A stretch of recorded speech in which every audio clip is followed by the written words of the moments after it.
Hello বন্ধুরা, চলে এসেছি আবার নতুন একটা রান্নার রেসিপি নিয়ে। আজকে বানাবো পনির ফুলকপি। চলো তাহলে রেসিপিটা স্টার্ট করা যাক। এই জন্য আমি প্রথমেই ফুলকপি ও আলুগুলোকে টুকরো টুকরো করে কেটে নিয়েছি। এইবার কড়াইতে কিছুটা পরিমাণ তেল দিয়ে দেবো আলু। আলুগুলো ভাজার সময় আমি হালকা নুন ও হলুদ দিয়েছিলাম। আলুগুলো ভাজা হয়ে গেছে, এইবার তুলে নেব। এইবার ওই কড়াইয়ের মধ্যেই কিছুটা পরিমাণ তেল দিয়ে ফুলকপির টুকরোগুলোকেও লাল লাল করে ভেজে নেব। ওদিকে ফুলকপিগুলো ভাজা হতে থাক, আর এদিকে আমি পনিরকে টুকরো টুকরো করে কেটে নিয়েছি। আর এদিকে আমার ফুলকপিগুলোও লাল লাল ভাজা হয়ে গেছে। এইবার ফুলকপিগুলোকে তুলে নেব। এরপর কড়াইতে বেশ কিছুটা পরিমাণ সাদা তেল দিয়ে পনিরের টুকরোগুলোকেও এক এক করে ভেজে তুলব। পনিরগুলো যতক্ষণে ভাজা হবে ততক্ষণে আমি কাজু বাদাম, চালমগজ ও পোস্ত দিয়ে একটা সুন্দর পেস্ট তৈরি করে নেব। এদিকে পনিরগুলোও ভাজা হয়ে গেছে। এইবার পনিরগুলোকে এক এক করে তুলে হালকা উষ্ণ গরম জলে নুন দিয়ে রেখেছিলাম ওর মধ্যে ডুবিয়ে রাখবো। এতে পনিরগুলো খুব সুন্দর সফটও হবে আর খেতেও খুব ভালো লাগবে।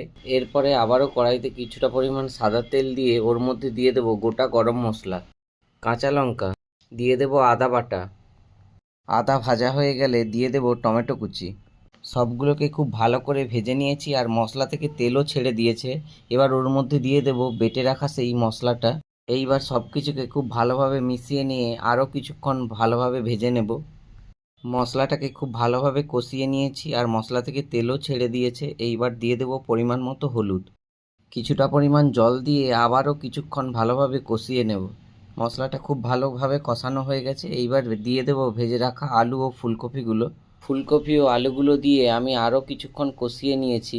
এইবার ওর মধ্যে দিয়ে দেবো পরিমাণ মতো জল। সব কিছুকে ভালোভাবে মিশিয়ে নিয়ে এবার কিছুক্ষণ ঢাকনা চাপা দিয়ে রেখে দেবো। ঢাকনা চাপা দিয়ে আমি 5 মিনিট খুব ভালোভাবে ফুটিয়ে নিয়েছিলাম। এইবার ঢাকনাটা খুলে দেখব। ফুলকপি ও আলু সবই খুব সুন্দরভাবে সিদ্ধ হয়ে গেছে।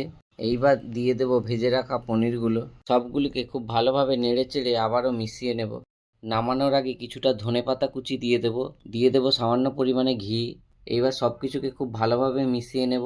রেসিপিটা একেবারে রেডি হয়ে গেছে, এইবার নামিয়ে নেব। তো বন্ধুরা, আমার এই রেসিপিটা কেমন লাগলো অবশ্যই কমেন্ট করে জানিও। আর তোমরা একদিন বাড়িতে এইভাবে পনির ফুলকপি রেসিপিটা বানিয়ে খেয়ে দেখো, দেখবে খুবই সুন্দর লাগবে খেতে। আর আমার এই ভিডিওটা ভালো লাগলে লাইক, শেয়ার, কমেন্ট করে আমার পাশে থেকো। ধন্যবাদ সবাইকে।